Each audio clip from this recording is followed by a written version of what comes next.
நாமத்திலே அந்த துருகத்துக்குள்ளே நாம் ஓடி வந்து நம்மை மறைத்துக் கொள்வதும் தான் நமக்கு இருக்கிற பெரிதான பாதுகாப்பு. வேறு எந்த பாதுகாப்பும் இந்த பூமியில் நமக்கு இல்லை. என்ன நடக்கிற சம்பவங்கள், நடக்கிற காரியங்கள் எல்லாவற்றையும் பார்க்கும் பொழுது நாளைக்கு நமக்கு கூட அப்படிப்பட்ட சம்பவங்கள் சம்பவிக்கலாம். நீங்கள் எத்தனை பேர் இந்த செய்திக்குள்ள கடந்து செல்வதற்கு முன்பாக நீங்க எத்தனை பேர் பார்த்தீங்கன்னு தெரியாது. அமெரிக்கா தேசத்திலே 31 வயது வாலிபர் ஆண்டவரை அறிவித்துக் கொண்டிருந்தவர். ட்ரம்புடைய அந்த பக்கத்திலே அவர் இருந்து அநேக காரியங்கள் அவர் உறுதியாய் 2 காரியங்களை அவர் உறுதியாய் சொன்னார். தேவன் உண்டாக்கினது ஆணும் பெண்ணும் தான். இந்த பாலின சேர்க்கை, இந்த டிரான்ஸ்ஜெண்டர்ஸ் இவங்கள் எல்லாம் இல்லை, இதெல்லாம் தவறு, இப்படிப்பட்ட உறவுகள் இருக்கக்கூடாது என்று ஆணித்தரமாய் அவர் சொன்ன ஒரு மனிதன் ஆண்டவரை மகிமைப்படுத்தினார். அவர் கடைசியாவுடைய அந்த கூட்டத்திலே அவர் இருந்து கேள்வி கேட்டுக்கொண்டு இருக்கும் பொழுது ஒரு 22 வயது வாலிபன், ஒரு போலீஸ்காரன், 27 வருடம் போலீஸிலே சேவை செய்தவருடைய மகன், அவரை அங்கே சுட்டு அவருடைய கழுத்திலே அந்த புல்லட் பாயிண்ட் ஒரு ஸ்பிளிட் செகண்டுக்குள்ளே அவர் மறித்து போய்விட்டார். அப்போ இந்த சம்பவம் நடந்த உடனே, இதை கேள்விப்பட்ட உடனே மிகவும் துக்கம் வேண்டாம். தேவான் எப்படி அங்கே பேசிக்கொண்டிருப்பவர் இழுத்து கல்லறித்து கொண்டார்களோ, இந்த நாட்களில் கல்லுக்கு பதிலாக புல்லட்டை உருவாக்கி வைத்திருக்கப்படி நான் 1 செகண்டுக்குள்ளே அவருடைய அந்த ஆத்மா கத்திரிடத்திலே போய்விட்டது. 31 வயது 2 சிறு பிள்ளைகள், மனைவி வாலிப மகள். அவருடைய அந்த மறைத்த பின்பு அந்த மகள் சொன்ன சில காரியங்களின் இதயத்தை அசைத்தது. அவர் சொல்லுகிறார், என் கணவர் அவருடைய தகப்பனை பார்க்க போய்விட்டார். சுட்டவருக்கு சொல்றார், நீ செய்தது, உன்னை அறியாமல் நீ செய்த காரியம், நீ செய்தது என்னதென்று உனக்கே தெரியாது. நீ நினைத்து விட்டால் இத நிமித்தமா இந்த ஊழியம் நிறுத்தப்படும். இந்த ஊழியத்துக்கு நீ ஏதாவது செய்யலாம் நினைத்திருந்தால் அது நடக்க போறதல்ல.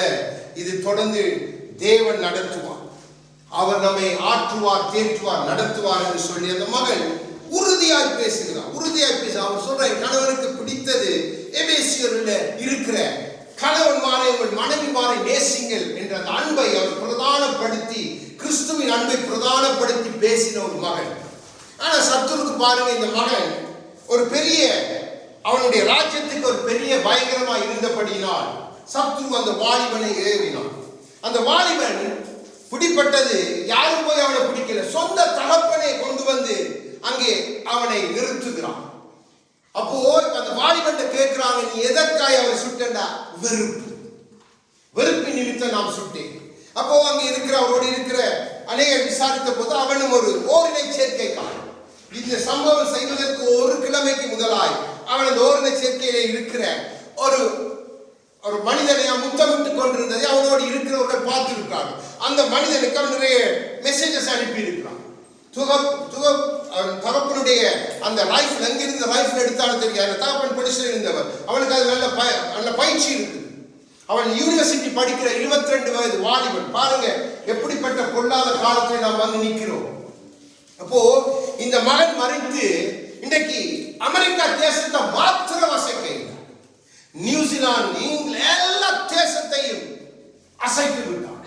ஒரு பெரிய ஒரு சாட்சி நம்முடைய காலத்திலே, ஒரு பெரிய இரத்த சாட்சி, கர்த்தரை குறித்து பேசிக்கொண்டு இருக்கும் பொழுதே அவருடைய ஆத்துமா நேரடியாய் பரலோகத்துக்கு போய் எந்த தடையும். அங்கே மருத்துவர் சொல்லுகிறார், அந்த கழுத்திலே அந்த துப்பாக்கி குண்டு பட்டபடினால் அந்த முள்ளந்தண்டுக்கு இந்த இதுக்கும் போற அந்த முக்கியமான நரம்பு உடனடியாய் துண்டிக்கப்பட்டு ரத்தம் வந்து அந்த கை. அப்ப அவருக்கு கேட்கிற, அந்த கை ஏன் எழும்பி வந்தது?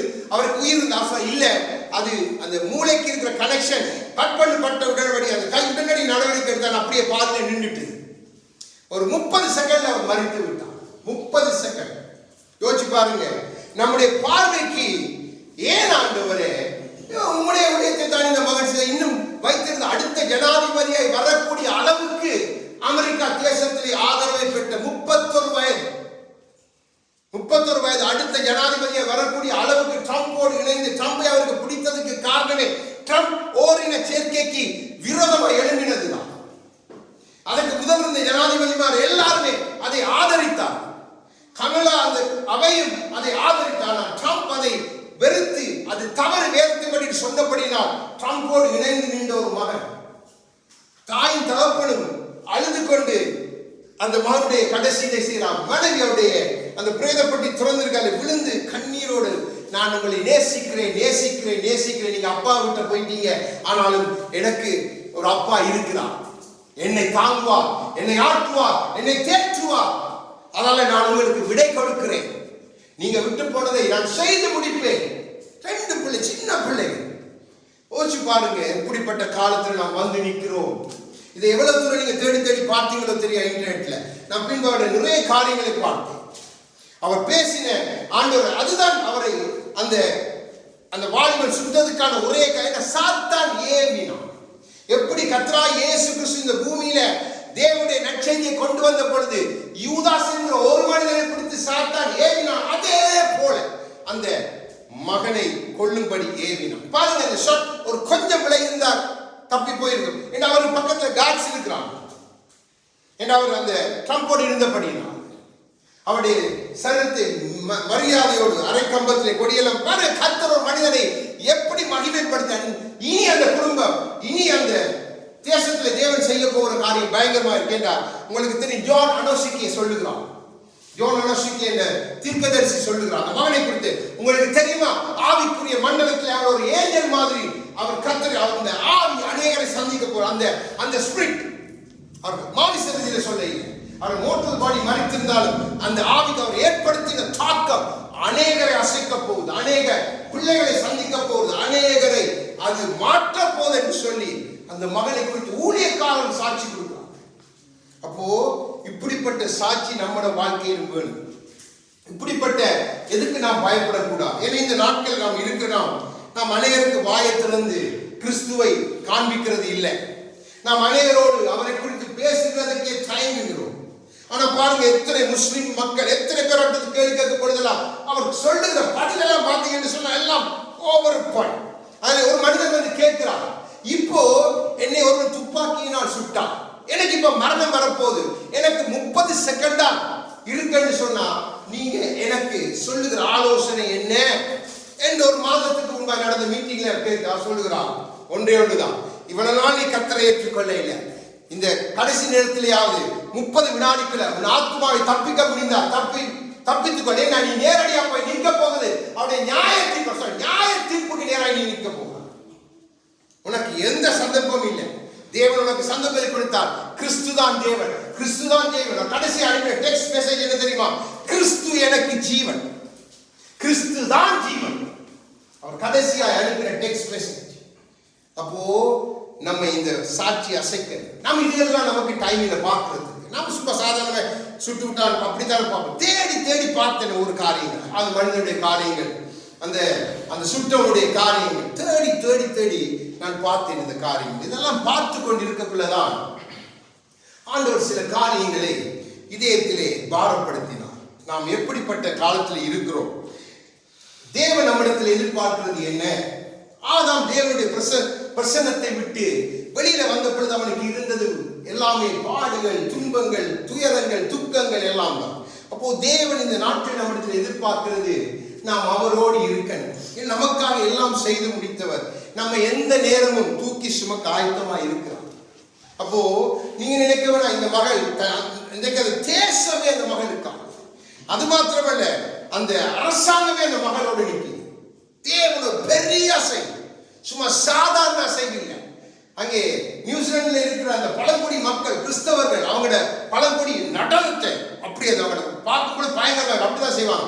எல்லாம் ஆடி அந்த மாட படத்தை வைத்து பயங்கரமாய் கொண்டாடுறாங்க. இன்றைக்கு 1 லட்சம் பேர் கூடிட்டாங்க லண்டன். இது எப்படி சம்பவிக்கலாம்? இப்படியே போனா கிறிஸ்தவங்க இதெல்லாம் சம்பவிக்கும், நமக்கு நன்றாய் தெரியும். இது நமக்கும் நாளைக்கு சம்பவிக்கலாம். ஆனா நாம் தான் வாயை திறக்கிறதே இல்லை. ஆனா தேவன் பார்க்கிறார். நம்முடைய பிள்ளைகள் நாம் அமைதலா இருக்கிற காலம் இல்லை, நாம் செயல்படுகிற காலம், விரைந்து செயல்படுகிற காலம். நானும் என் வீடாலும் நன்றாக இருப்போம் என்று நாம் ஒரு வட்டத்துக்குள்ளே வாழுகிறோம். ஆனா பாருங்க, இந்த மகள் அத்தனை சின்ன பிள்ளைகளை விட்டு விட்டு பெரும் திரளான கூட்டம் நம்ம கட்டிடத்துக்குள்ளே அமைத்துக் கொண்டு கட்டிடத்துக்குள்ளே நாம் குளிர் காய்ந்து கொண்டு இருக்கிறோம். கிறிஸ்துவை அறியாத வெளியே எவ்வளவு பேர் இருக்கிறார். இந்த காலத்துல பெருகி இருக்கிறான். அதனால தான் அந்த வாலிபன் பாருங்க, கிறிஸ்துவை அறிந்திருந்தான் அவன் சுற்றிருக்க மாட்டான். சாத்தான் அதால பிடித்தான். கிறிஸ்துவோடு இருந்த யூதாசு கிறிஸ்துவோடு இருந்து அவனை அறிய முடியாம போயிட்டு. அப்படி நாம் இருக்கக்கூடாது. நாம் இன்றைக்கு அநேக காரியங்களை வேதம் நமக்கு அடையாளப்படுத்தி காண்பிக்கிறது. ஆனா கிறிஸ்து ஒரு முக்கியமான காரியத்தை நமக்கு அடையாளப்படுத்தி காண்பிக்கிறார். இந்த கடைசி காலத்திலே வாழ்கிற எனக்கும் உங்களுக்கும் அது மிக அவசியம். அப்போ அது என்னென்று நாம் பார்க்க போகிறோம். பார்த்து நாம் எதற்கு கிறிஸ்துவின் சமூகத்தை விட்டு நாம் விலகி போவது, எதனால், எதன் அடிப்படையிலே நாம் விலகி போகிறோம், அதற்கு தேவன் நமக்கு கொடுக்கிற ஆலோசனை என்ன, அவர் நமக்கு என்னத்தை செய்ய சொல்லுகிறார், நாம் எப்படி இந்த பூமியிலே அவரோடு இருக்கணும் என்று அவர் விரும்புகிறார் என்றைத்தான் நாம் பார்த்து இன்றைய நாளிலும் அவருடைய செய்தியை தியானிக்க போகிறோம். அப்போ லூக்கா 7வது அதிகாரம் அங்கே இருந்து நாம் நம்முடைய வேத வாசிப்பை தொடங்கலாம். இன்றைக்கு பாருங்க, பல காரியம் வேதத்தை பிடித்துக் கொண்டு என்னுடைய பாவங்கள் மன்னிக்கப்பட்டது, ஆனால் நான் பாக்கியம் உள்ளவன், என்னை கிறிஸ்து ஆசீர்வதிக்கிறார், நான் கிறிஸ்துவின் நம்பிக்கையா இருக்கப்படுகிறேன், இப்படி பலவித காரியங்களை நாம் பிடித்துக் கொண்டிருக்கிறோம். ஆனா ஆண்டவர் எதிர்பார்க்கிற காரியம் என்ன, அதைத்தான் பார்க்க போகிறோம். விடுங்க, லூக்கா 7வது அதிகாரம் 23வது வசனத்தை வாசிங்க.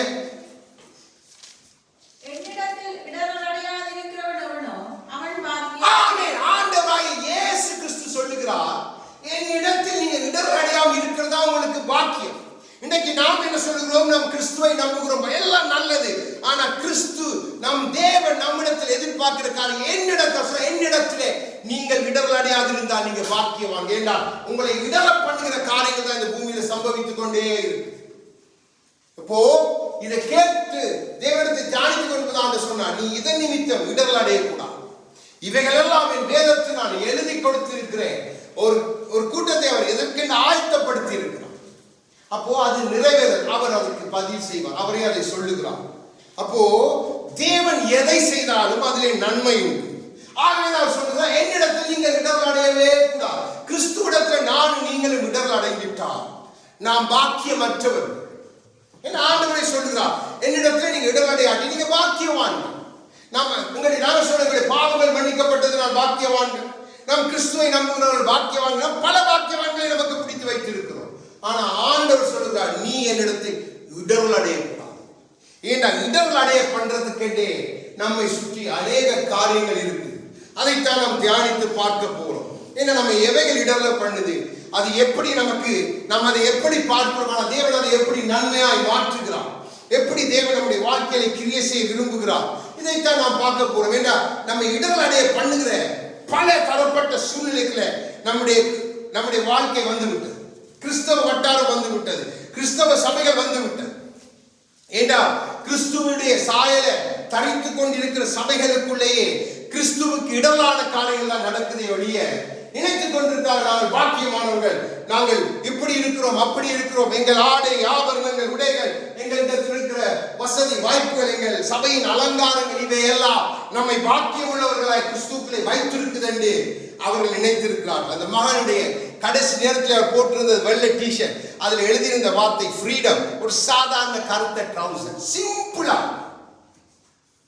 சிம்பிளா இருந்த ஒரு கதரை போட்டு இருந்து பேசுகிறான். ஆனா பேசுற ஒவ்வொரு வார்த்தையும் ஆணித்தரம். நீங்க இதெல்லாம் கேட்டுக்கலாம், இதில் என்னை அசைத்தது. அதனால சொன்னாங்க, அவன் பாக்கியம், என்னிடத்தில் அவன் இடர்கள் அடையவே இல்லை. அவருக்கு பல காரியங்கள், அவருக்கு கொலை மிரட்டல் எல்லாம் அவருக்கு தெரியும். இதெல்லாம் சம்பவிக்க போது தனக்கு ஒரு ஆபத்து இருக்குன்னு அவர் நன்றாய், ஆனாலும் பப்ளிக் பிளேஸ்ல எந்த காரணமும் இல்லை. இன்றைக்கு ஊழியக்கார் சபைக்குள்ள வாரத்துக்கே கார்டோட வர வேண்டி இருக்கு. அது போலீஸ் கார்டு தேவையா இருக்கு. எல்லாம் இதெல்லாம் போட்டுக்கொண்டு வர பாருங்க. அந்த மகன் சாதாரணமாக கிறிஸ்துவிடத்துல எல்லாரும் வேணும் அவர் சொன்னார். கிறிஸ்துவை ஆணித்தரமாய் காண்பித்த சாட்சி. ஆண்டவர் அதைத்தான் பார்க்கிறார், அதைத்தான் நம்மிடத்திலும் பார்க்கிறார். நம்முடைய சூழ்நிலை வரும்பொழுது, நம்முடைய நிலைகள் வரும்பொழுது நாம் கர்த்தரை அப்படி காண்பிக்கிறதே இல்லை. நமக்குள்ளே நாம் காண்பிக்கிறது இல்லை. வீட்டில் கணவன் மனைவி காண்பிக்கிறது இல்லை. நம்ம பிள்ளைகளுக்குள்ள காண்பிக்கிறது. போனா வெளியில எப்படி காண்பிக்க முடியும்? ஆண்டவர் தெளிவாக சொல்லிட்டார், நீங்க பாக்கியம் உள்ளவர்களாய் மாறணுமா? பாக்கியம் உள்ளவர்கள் என்னிடத்தில் இடர்கள் அடையவே கூடாது. எந்த காரியம் இடர் அடையவே கூடாது. அவர் பிதாவினுடைய காரியத்தை குறித்து எல்லா அளவிலும் இடர் அடையாமல் சகலத்தையும் செய்து முடித்தார். அப்படித்தான் அப்போஸ்தலர். இதுதான் நமக்கு கொடுக்கப்பட்டது. அப்போஸ்தலருக்குள்ளாய்த்தான் நாம் கிறிஸ்துவை அறிந்து கொண்டிருக்கிறோம். அப்போ நம்முடைய அழைப்பை நாம் புரிந்து கொண்டு கிறிஸ்து நம்மிடத்தில் எதிர்பார்க்கிறதை நாம் செய்யத்தான் இந்த இடத்துல கூடி வந்திருக்கிறோம். அதை சபை மறக்கக்கூடாது. ஒவ்வொரு விசுவாச பிள்ளைகளும் மறக்கக்கூடாது. நம்முடைய பிள்ளைகளுக்கு கற்றுக் கொடுக்கணும், நம்முடைய சந்ததிக்கு கற்றுக் கொடுக்கணும். நான் நீயும் ஜீவனோடு இருக்கிறது நாம் கிறிஸ்துவின் நிமித்தம். நம்மை நடத்துகிற தேவன் நம்மோடு கூட வருகிறவர். நம் தாயை காட்டிலும் நம் தகப்பனை காட்டிலும், நம் தாய் விலகி போவார், தகப்பனின் கூட இருக்கிற மனைவி கூட புரிந்து கொள்ள முடியாது, உங்க பிள்ளைகள் புரிந்து கொள்ள முடியாது. ஆனால் நம்மை புரிந்து கொண்ட ஒரே தேவன் அவர் சொல்கிறார், என்னிடத்தில் இடரடையாதீங்க. எந்த சூழ்நிலையிலும் கிறிஸ்துவ நம்ம பற்றி கொள்ளணும். வைராக்கியமாய் இடரடையவே கூடாது. நம்முடைய நாட்கள், நம்முடைய காலங்கள் மிக குறுகிய. இன்னைக்கு நடக்கிற சம்பவங்களை பாருங்க. ஆண்டவர் வருகை எவ்வளவு சமீபித்து வந்து விட்டது. தேவ பிள்ளைகள் இன்னும் தூங்கி கிறிஸ்துவை நிமித்தம் நாம் இடர் அடையவே கூட. நாம் இடர் அடைந்து போய் நிற்கிறோம். கிறிஸ்துவை இடர்களுக்குள்ளாய் நாம் உட்படுத்தி காண்பிக்கிறபடினால் வெளியில் இருக்கிறவன் வர முடியாது. இப்போ நாம் ஒவ்வொரு காரியங்களை தியானிக்க போகிறோம். ஆகவே 1 பேதுரு 4வது அதிகாரம் அங்கிருந்து நாம் ஒவ்வொன்றாய் பார்த்து கொண்டு வரலாம். அதிலே 16வது வசனத்தை வாசிங்க.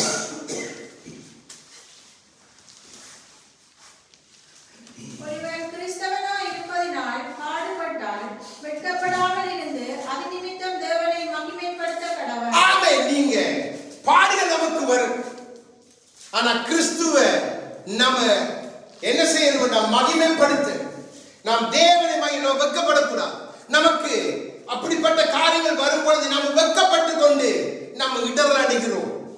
நாம் ஆண்டவருடைய நாமத்தை நாம் அவிசுவாசிகள் மத்தியிலே, நம்மை சுற்றி இருக்கிற மத்தியிலே ஏதோ கையாள முடியாதவர் போல நம்ம காண்பிக்கிறோம்.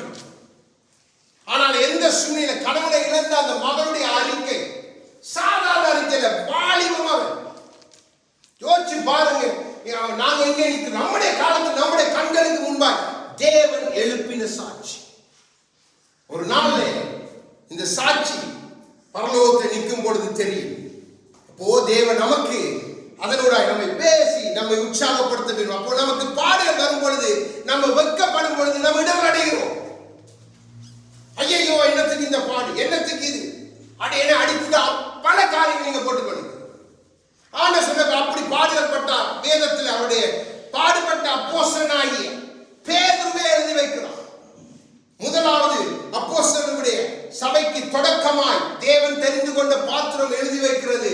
நீங்க கிறிஸ்துவுக்குரியவர்களாய் இருந்தா நீங்க பாடுபடும் பொழுது வெட்கப்படக்கூடாது. முதலாவது அதை தூக்கி எறியணும்.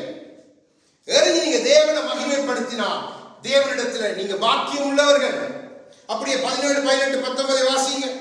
அதே அதிகாரம். நியாய தீர்ப்பு தேவனுடைய வீட்டிலே துவங்கும் காலமாய் இருக்கிறது.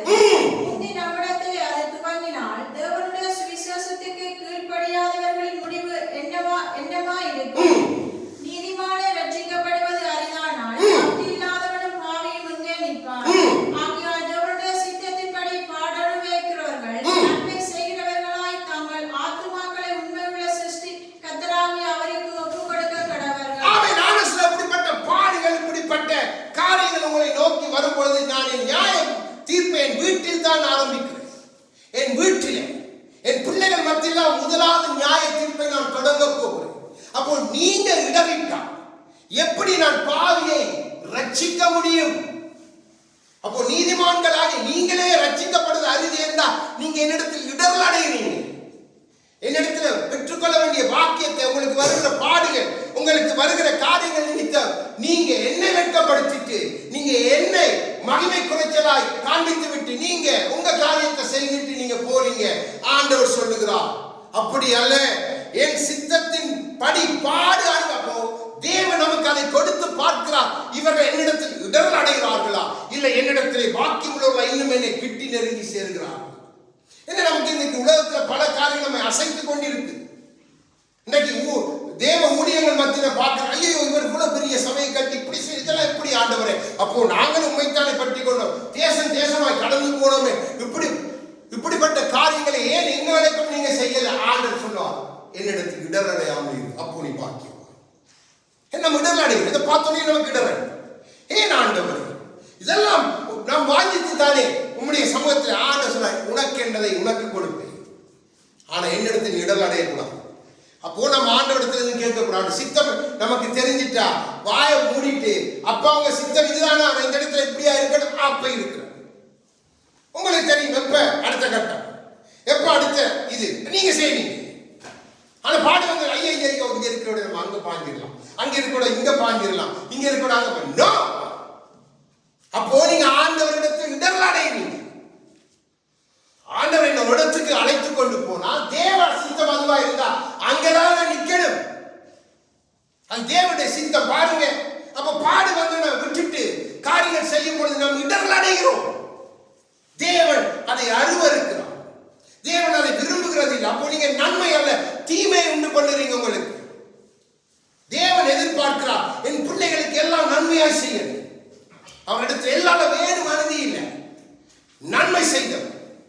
நம்ம இன்னைக்கு பார்க்கிற பெரிய பெரிய இந்த ஊழியங்களை பார்க்கிறோம். நீங்க பாருங்க, அங்க ஜெபத்தோட்டத்துல அந்த வெப்ப செய்யற ஊழியத்தை பார்த்தீங்கன்னா அவருடைய ஆரம்பத்தை நீங்க பாருங்க. அந்த இடத்துல அவர் நின்றா, கர்த்தர் கொண்டு போய் விட்டார், நின்றா. ஒரு கிராமம் அவர் நின்றா. இன்றைக்கு பெரிய ஊழியம், இன்றைக்கு நல்ல நல்ல பாடல்களை அவரை கொண்டு ஆண்டவர் கொடுத்து ஆசீர்வதித்துக் கொண்டிருக்கிறார். உலகத்தை அசைத்துக் கொண்டிருக்கிறார். இன்றைக்கு அவருடைய பாடல்கள் சிங்கள மொழியில பாடப்படுது. அவர் சிங்களத்திலே பாடல் பாடி வெளியிட்டிருக்கிறார். யோசிச்சு பாருங்க. தேவன் அதுதான் சொல்றது, தேவனிடத்தில் இடரடையாக இருக்க. நம்ம இடர் அடைகிறபடினால நம்மளை கொண்டு தேவன் செய்ய வேண்டிய பல காரியங்கள்ல நன்மையாய் வர வேண்டிய எல்லாம் தீமை. நம்ம தான் வெட்கப்பட்டு நிற்கிறோம். நம்ம நிற்கிறோம் தேவனுக்கு நாம் இல்லை, நாம் வெட்கப்பட்டு நிற்கிறோம். நியாய வீட்டு தேவ வீட்டுல நியாய தீர்ப்பு வருகிற காலம், தேவன் வருகிற காலம். வெளியே அநேகர் இருக்கிறார்கள், தேவனை அறிய முடியாது. ஏனென்றால் நீதிமானே ரட்சிக்கிறதுக்கு முடியாதவனாய் காரியங்கள் செய்து கொண்டிருக்கிறபடியினால் தேவனால செய்ய முடியாது. அப்போ தேவன் நம்மை அவருக்கு ஒப்பு கொடுங்க. அதான் இடரலையா முழுமையா. அப்பா நீங்க என்ன இந்த இடத்துல அழைத்தா நீங்க தான் அதற்கு பணியாளர். நீங்க சுமப்பீங்க, நீங்க தாங்குவீங்க, ஏற்றுவீங்க. அதுல எந்த மாற்றமும் இல்லை. நாம் ஒரு நாளும் அதை மறக்க கூடாது. நாம் மறந்து போறபடினாலே நமக்கு அநேக இடரல்கள் வருகிறது. நாம் பெற்றுக்கொள்ள வேண்டிய அந்த ஆனந்த பாக்கியத்தை பெற முடியாமல் இருக்கிறோம். 1 பேதுரு அதே 4ஆம் அதிகாரத்தில் 1, 2 வாசிங்க. இப்போ ஆலோசனைகளை தேவன் கொடுக்கிறார். ஏன் நமக்கு இவைகள் சம்பவிக்கிறது? வாசிங்க. இப்படி நீங்கள் கிறிஸ்து நமக்காக மாம்சத்திலே பாடுபட்டபடியால் நீங்களும் அப்படிப்பட்ட சிந்தையை ஆயுதமாக தரித்துக் கொள்ளுங்கள். ஏனென்றால் மாம்சத்தில் பாடுபடுகிறவன் இனி மாம்சத்தில் இருக்கும் காலம் வரைக்கும் மனுஷருடைய இச்சைகளின்படி பிழைக்காமல் தேவனுடைய சித்தத்தின்படியே பிழைக்கத்தக்கதாக பாவங்களை விட்டு ஓய்ந்திருப்பார். ஆமென். இப்போ நீங்க தேவனுக்கு இடரலற்ற நடக்கணும். நமக்கு வருகிற பாடுகள் துன்பங்கள் எல்லாம் மாம்சத்தில். ஏன்னா கிறிஸ்து இந்த பூமிக்கு மாம்சத்தில் வெளிப்பட்ட பொழுது அவரை கொண்டு போய் அடித்து துப்பி, இதெல்லாம் அவருக்கு பாரம், இதெல்லாம் அவருக்கு துன்பம், இதெல்லாம் கஷ்டம். ஆனா அவர் ஒரு காரியத்தை எடுத்துக்கொண்டார் ஆயுதம்.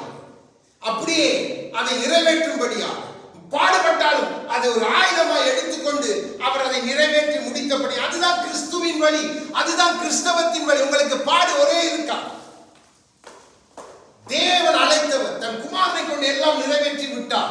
பின் நாட்களிலே அவர் நமக்கு வைத்திருக்கிறதை கொடுப்பதற்கு அவர் ஆயத்தான நாம் இடரல் அடைந்து போய் நிற்கிறபடியினால் நாம் தேவனிடத்திலே நன்மையை பெற்றுக் கொள்வதற்கு பதிலாக தீமையானவைகளை நாம் பார்த்து கொண்டே இருக்கிறோம்.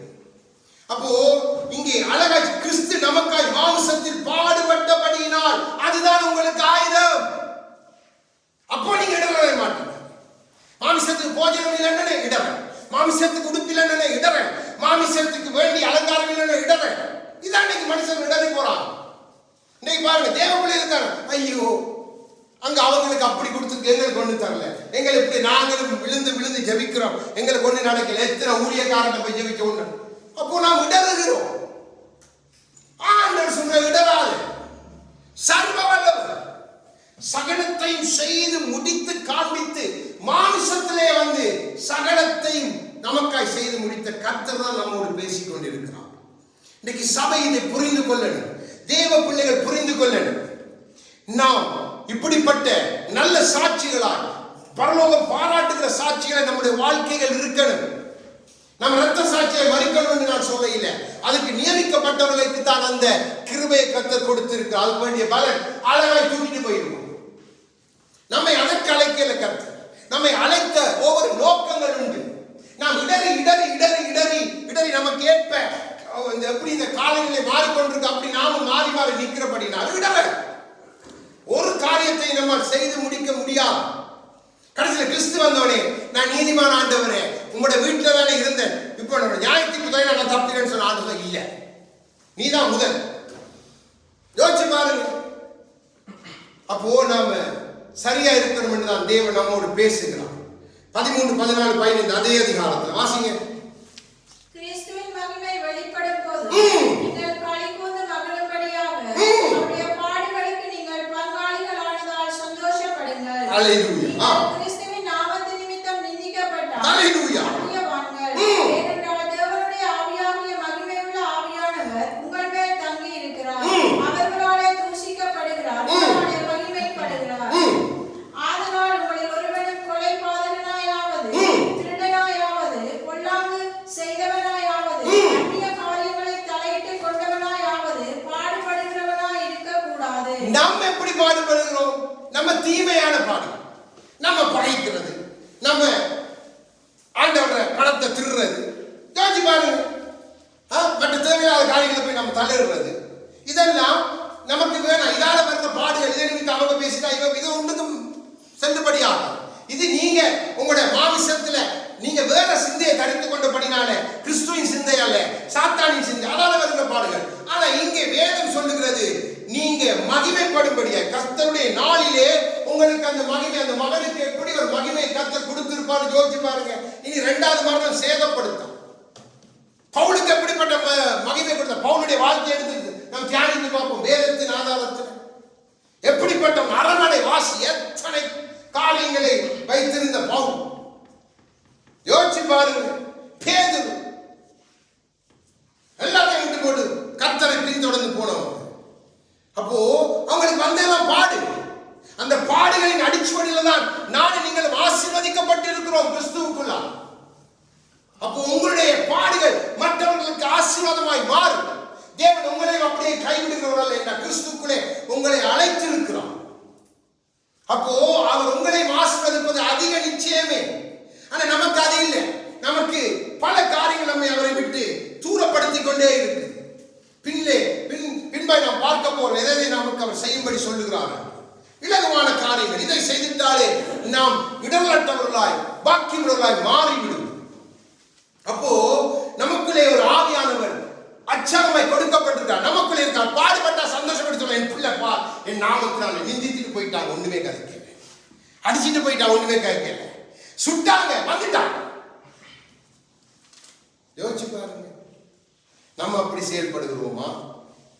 அப்போ நாம் அப்படியெல்லாம் செயல்படாத நேரத்தில், அப்படியெல்லாம் நாம் நடக்காத நேரத்தில் பவுலை கொண்டு போய் செய்யாத அடித்து கொண்டு கொலவுகிற விட்டுட்டு போனாங்க.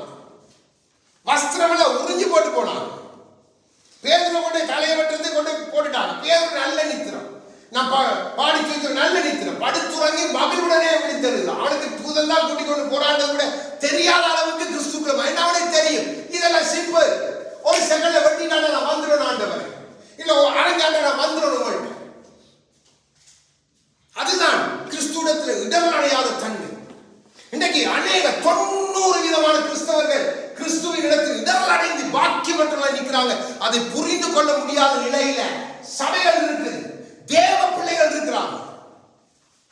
நாம் அப்படி இருக்கக்கூடாது. தேவன் 4 பேர் என்றாலும் 4 பேரை தன்னோடு சேர்த்துக் கொள்ள பேசுகிறார், போராடுகிறார்.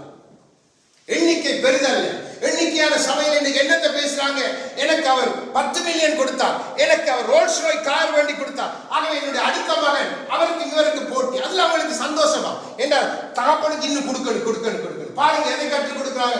ஏதோ பேச வேண்டிய ஸ்தானத்துல இருந்து, கிறிஸ்துவை மகிமைப்படுத்த வேண்டிய ஸ்தானத்துல இருந்து எதையெல்லாம் மகிமைப்படுத்திக் கொண்டிருக்காங்க நீங்க பார்க்கலாம்.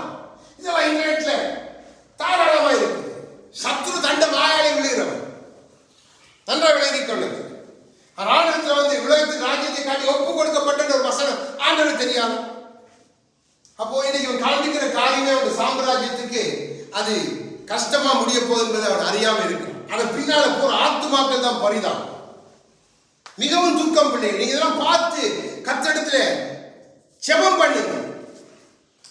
ஜெபம் பண்ணி நம் சபையை கூடி ஜெபிக்கணும். நாம் இன்னும் அநேக காரியங்கள் செய்யறோம், முடியாம இருக்குது. நமக்கு நம்முடைய குடும்பத்தை சுமக்க வேண்டிய இது இருக்குது. அப்ப பல காரியங்கள் நம்ம இதே இதுக்குள்ளே அடைக்கப்பட்டு இதுதான் நமக்கு பாடி இதுதான் என்று கொண்டு இருக்கிறோம். இது இல்லை. இதுல நம்மை பாடுபட சொல்லி கத்த சொல்லி இதெல்லாம் சொன்ன இதெல்லாம் நமக்கு நான் கூட கொடுப்பேன். எனக்கு உண்ண உடுத்தம் இருக்கவெல்லாம் கூட கொடுப்பேன். அப்போ நம்ம எங்க இருந்து எங்க வந்துட்டோம்? எதை செய்ய நம்மை அழைத்தவர் பார்த்து கொண்டு இருக்கிறார்.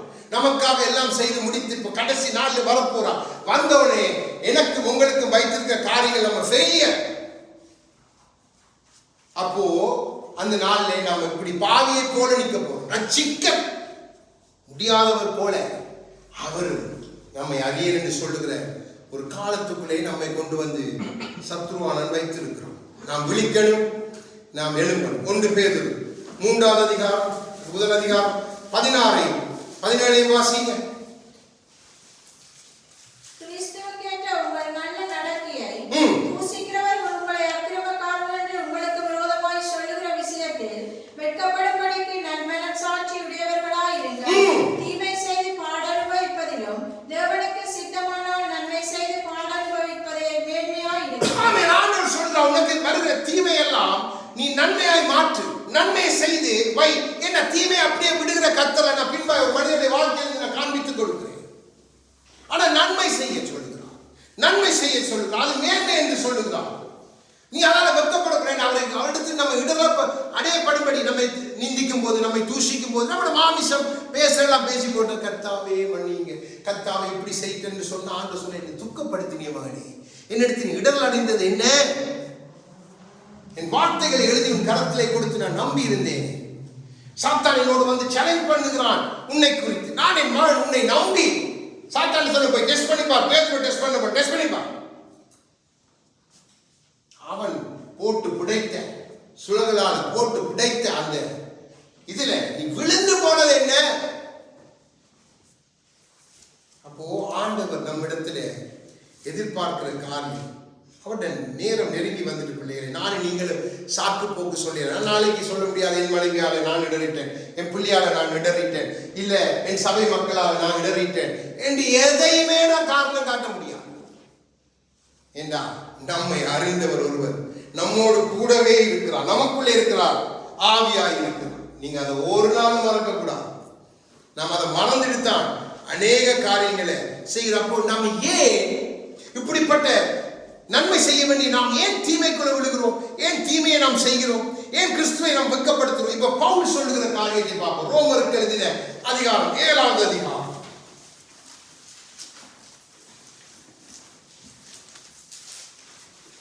அழகான விளக்கத்தை பவுல் கொடுக்கிறார்.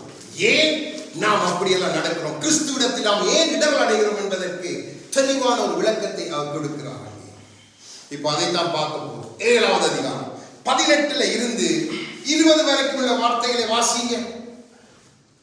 215வது பக்கம் புதிய ஏற்பாடு. என்னிடத்தில் அதாவது என் மாம்சத்தில் நன்மை வாசமா இருக்கிறதில்லை என்று நான் அறிந்திருக்கிறேன். நன்மை செய்ய வேண்டும் என்கிற விருப்பம் என்னிடத்தில் இருக்கிறது, நன்மை செய்வதோ என்னிடத்தில் இல்லை. ஆதலால் நான் விரும்புகிற நன்மையை செய்யாமல் விரும்பாத தீமையே செய்கிறேன். அந்தபடி நான் விரும்பாததை நான் செய்தால் நான் அல்ல, எனக்குள்ளே வாசமாயிருக்கிற பாவமே அப்படி செய்கிறது. திருப்பி அந்த வசனத்தை வாசிங்க சிஸ்டர். அந்தபடி நான் விரும்பாததை நான் செய்தால் நான் அல்ல, எனக்குள்ளே வாசமாயிருக்கிற பாவமே அப்படி செய்கிறது.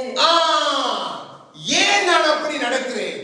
ஏன் நான் கிறிஸ்துவிடத்தில் இடறேன்டா? இன்னும் எனக்குள்ள பாவம் இருக்கு, இன்னும் எனக்குள்ள பாவ பிரமாணம் இருக்கு. ஏதோ இடத்துல என்ன பாவம் பிடித்து வைத்திருக்கு. ஆகவே கிறிஸ்துவிடத்தில் நான் இடறது மாத்திரம் அல்ல, நான் இடர பண்ணுகிறவனாய் இருக்கிறேன். அப்போ அதை நாம எடுக்க, அந்த பாவம் நன்மை செய்யறோட விருப்பம் இருக்குது, ஆனா முடியல. என்ன பாவம் நம்ம பிடித்து வைத்திருக்குது. இருக்கு. அதுல 23வது வசனத்தை வாசிங்க. அதே அதிகாரத்துல ஆகிலும் என் மனதின் பிரமாணத்துக்கு விரோதமாய் போராடுகிற வேறொரு பிரமாணத்தை என் அவயவங்களில் இருக்க காண்கிறேன். அது என் அவயவங்களில் உண்டாயிருக்கிற பாவ பிரமாணத்துக்கு என்னை சிறையாக்கிக் கொள்கிறது. நீங்க சிறைப்பட்டிருக்கிறீங்க, நீங்க அடக்கப்பட்டிருக்கிறீங்க, நீங்க கட்டப்பட்டிருக்கிறீங்க. ஆகவேதான் இதெல்லாம் சம்பவிக்குது. தேவன் நம்மை கட்டவிழ்க்கிறவர், நம் சிறையிருப்பை திருப்பினவர். நாம் அப்படி அடிமையாக இருப்பது அவருக்கு பிரியவே இல்லை. நாம் பாவ பிரமாணத்துக்கு அடிமையாகும் பொழுது நாம் சாத்தானுக்கு கட்டப்பட்டு சாத்தானோடு சிறையாக்கப்படுவதற்கு ஏதுவாக இருக்கிறோம். ஆகவேதான் கிறிஸ்துவிடத்திலே நாங்கள் இடறுகிறோம். தேவன் நமக்கு பாக்கியம் உள்ள ஸ்தானத்தை, பாக்கியத்தை வைத்திருக்கிறார். ஏன் இது சம்பவிக்கிறது? ஏன் இந்த காரியம் சம்பவிக்கிறது? நாம் ஒரு குடும்பம் வேண்டாம், கணவன் மனைவி இருந்து ஆராய தனிய கணவன் தான் மனைவி சொல்லக்கூடாது, இல்ல மனைவிதான் கணவன் சொல்லக்கூடாது. நல்ல விளைய கொள்ளுங்க. நாம் அப்படி பேசுகிறோம், ஆனா நம்ம வெளியில நீதிமான். அது பிள்ளை கத்துறதை அழுவ இருக்கிறோம். நம்முடைய உள்ளத்தை இல்லத்தை ஆராய்ந்து பார்க்கிறவருக்கு நம்முடைய எதுவுமே மறைபொருள் அல்ல. அப்போ நாம் இருந்து நம்முடைய சகலத்தை பாவம் நாம் அதுக்குள்ளே சிறையாக்கி சாத்தான் நம்மளோட வாயை பிடித்து நல்லா குதிரை போடுவோம். அப்போ நமக்கு நன்றாய் தெரியுது, ஓஹோ சிறைப்பட்டு இருக்கிறோம். வரக்கூடாத வார்த்தை வருதே, பேசக்கூடாத காரியம் வருதே. அப்ப நாம் சிறைப்பட்டுட்டோம். அப்ப எது நம்மை சிறையாக்கி வைத்திருக்கு? பாவம். அது என்னிடத்துல நன்மை செய்ய என்னை விடுவதே இல்லை. கிறிஸ்துவிடத்துல என்னை இடர பண்ணுகிறது. அப்போ நாம் அதை செய்யக்கூடாது. அதனாலதான் நமக்கு வருகிற பாடுகள் நமக்கு தோல்வி, நமக்கு வருகிற நிந்தைகள் நமக்கு தோல்வி. என்ன மாமிசம் பாருங்க, அந்த பாவத்துக்குள்ள சிறையாக்கப்பட்டிருக்கிற கிறிஸ்து பாருங்க. சிலுவை பவுல் அழகாய் சொல்லுகிறார், நான் கிறிஸ்துவோடு என்னுடைய மாமிசத்தை சிலுவையில அறைஞ்சிட்டேன். ஆனால் அவர் எழுதுகிறார், உன்னை சிறையாக்கி வைத்திருக்கிற காரியம் உனக்கு நன்மையை அணுக ஒட்டாமல் உன்னை தடுக்கிறது மகனே. மகன் யோசிச்சு பாருங்க, நாம் எதற்கு அழைக்கப்பட்டு எதை செய்து கொண்டு எங்கே சிறைப்பட்டு இருக்கிறோம்? தேவன் நம் சிறையிருப்பை மாற்றிவிட்டார். 2000 ஆண்டுகளுக்கு முன்பாகவே மனுக்குலத்தின் சிறையிருப்பை உலக ரட்சகராய் வெளிப்பட்டு மாற்றின கர்த்தர். நாம் அவருக்குள்ள வந்துட்டு நான் சிறைப்பட்டு இருக்கிறேன், என் மாமிசம் என்னை இப்படி ஆக்கிட்டது என்று சொல்ல முடியுமா? பவுலுக்குள்ள இருந்த பிரமாணம் வேற. அதன் நிமித்தம் அவர் முன்பு செய்த காரியங்கள் நிமித்தம் அவர் அதை சொல்லுகிறார். அப்படிப்பட்ட இதை பிரமாணத்தை நான் பார்த்தேன். நியாய பிரமாணத்தை கற்றுக்கொள். நியாய பிரமாணம் பல காரியங்களை சொல்லிக் கொடுத்திருக்கிறது. அதன் நிமித்தம் அவர் சொல்லுகிறார். அதிலே அநேக தீமைகளை பெயரா தேவன் நியாய பிரமாணத்தை பவுலுக்கு கற்றுக் கொடுத்ததை அந்த நியாய பிரமாணத்தில் இருக்கிற எல்லாவற்றையும் வெளியில கொண்டு வரும்படியா. அப்போ அது பெரிய சப்ஜெக்ட், அது இன்னொரு நாளைக்கு நாம் தியானிப்போம். அப்போ நம்மை தேவன் அழைத்தது, நம் சிறைப்பட்டு பாவத்துக்குள்ள இருந்து கொண்டு எப்பவும் ஐயோ ஆண்டவர் வீட்டை வந்துட்டு இல்லை நம்ம ஐயோ ஆண்டவரே இந்த இடத்துல நான் இடர பண்ணிட்டேனே என்று சொல்லி நம்ம ஜெபிக்கிறது அல்ல.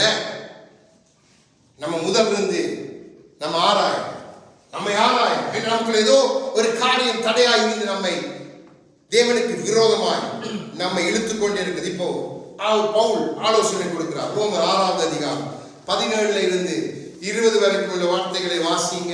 214வது பக்கம்.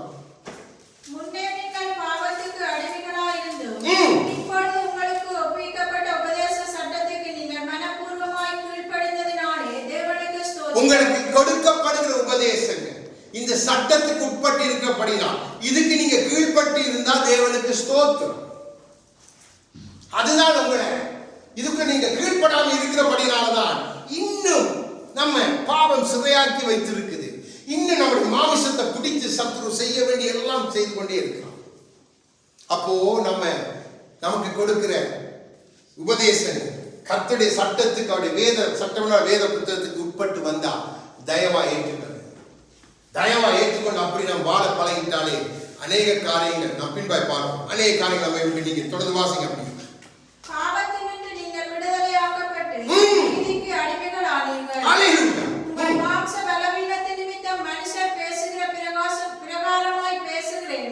அக்கிரமத்தை நடப்பிக்கும்படி முன்னே நீங்கள் உங்கள் அவயவங்களை அசுத்தத்துக்கும் அக்கிரமத்துக்கும் அடிமைகளாக ஒப்புக் கொடுத்தது போல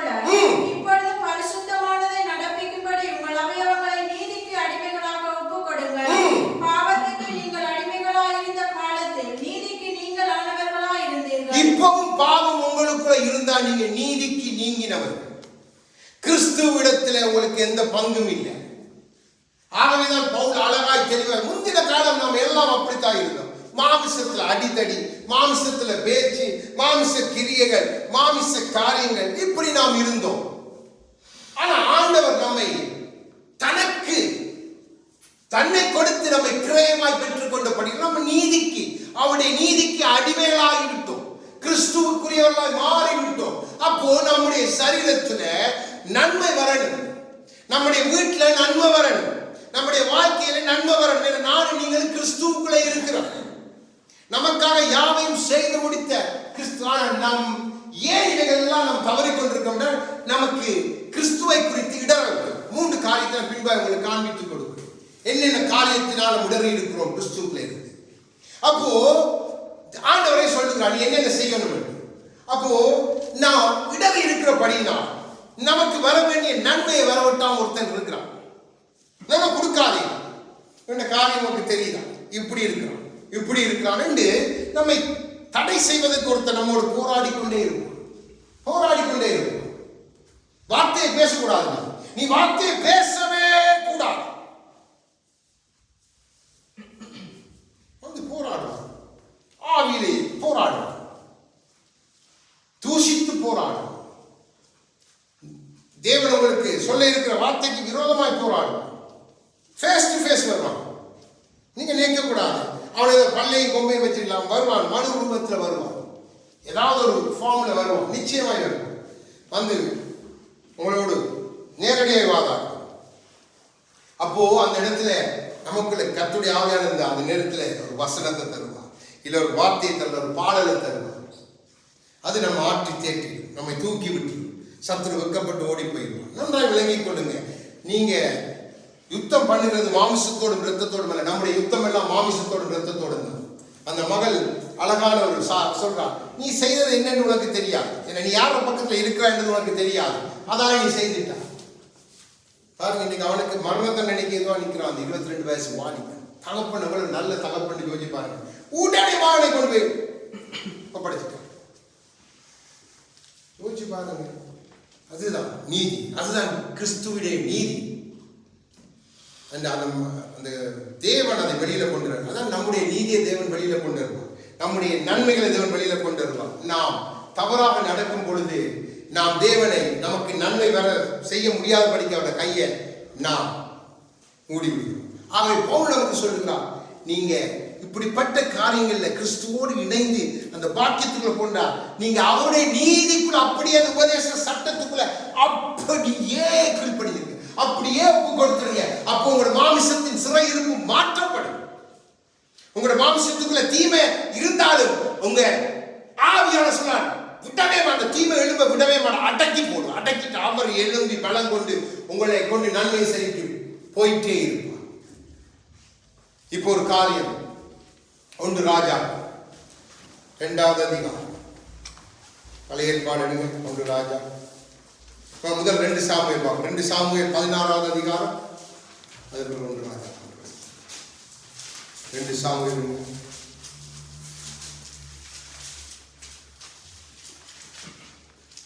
16வது அதிகாரம் 2 சாமுவேல் 5 10 வரைக்கும் உள்ள வார்த்தைகளை வாசிங்க.